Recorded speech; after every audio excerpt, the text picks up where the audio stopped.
So the confession reads, the Old Testament Hebrew, the New Testament Greek, being immediately inspired by God and by his singular care and providence, kept pure in all ages, are therefore, that is, the Greek and Hebrew, they're authentic. So as in all controversies of religion, the church is finally to appeal to them. All right, let me make some observations about this, and this is really important to get. First of all, the confession here assumes a distinction between the original writings of the Old and New Testaments and the copies of those writings. The technical terms for this distinction are the Autographa. How many of you heard of that term? Autographa, that refers to the originals. The actual parchment that Paul wrote on, the letter to the Galatians, or the vellum that Moses used to write Deuteronomy. So you have the Autographa, the writings, then you have the Apographa, those are the copies.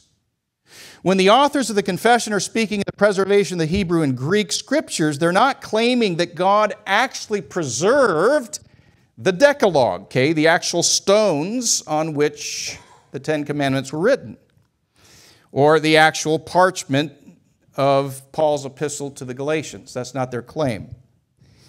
What God preserved was not the original writings, but the copies of those writings, the Apographa. And it is the Apographa that the confession has primarily in view when it speaks of the preserved writings of the Hebrew and Greek Testament. So that's the first point, by way of clarification.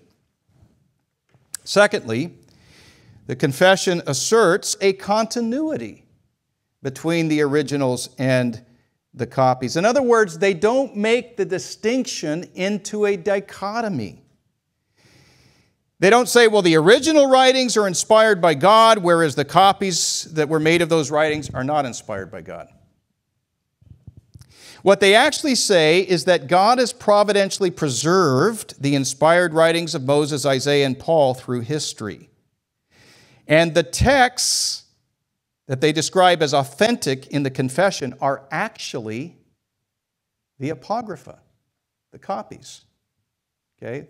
So when they say the authentic text, they're not just talking about the actual parchment that Paul wrote on, they're talking about the copies of Paul's writings. Now this raises a question.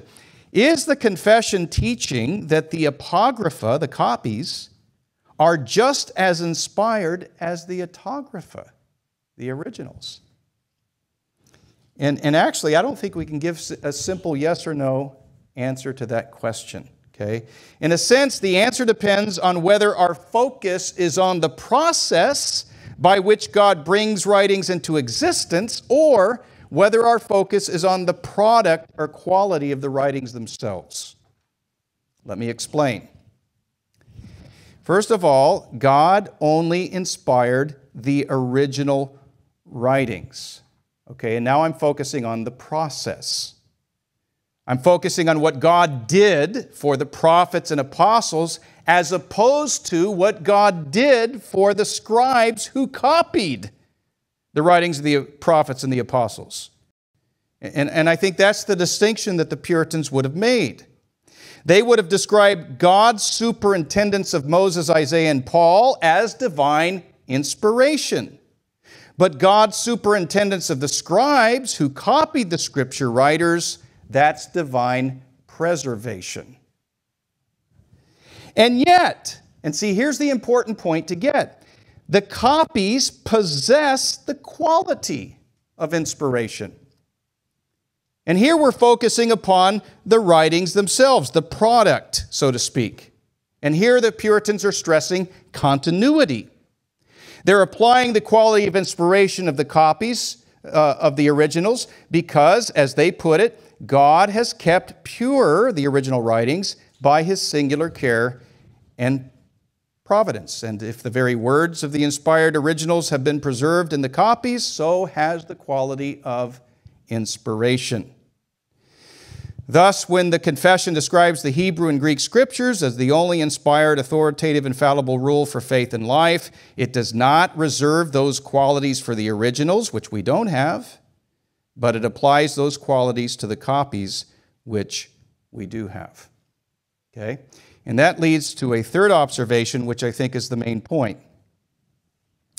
The confession affirms that God has taken special care to preserve the integrity of the Autographa, that is the originals, in the Apographa, that is the copies.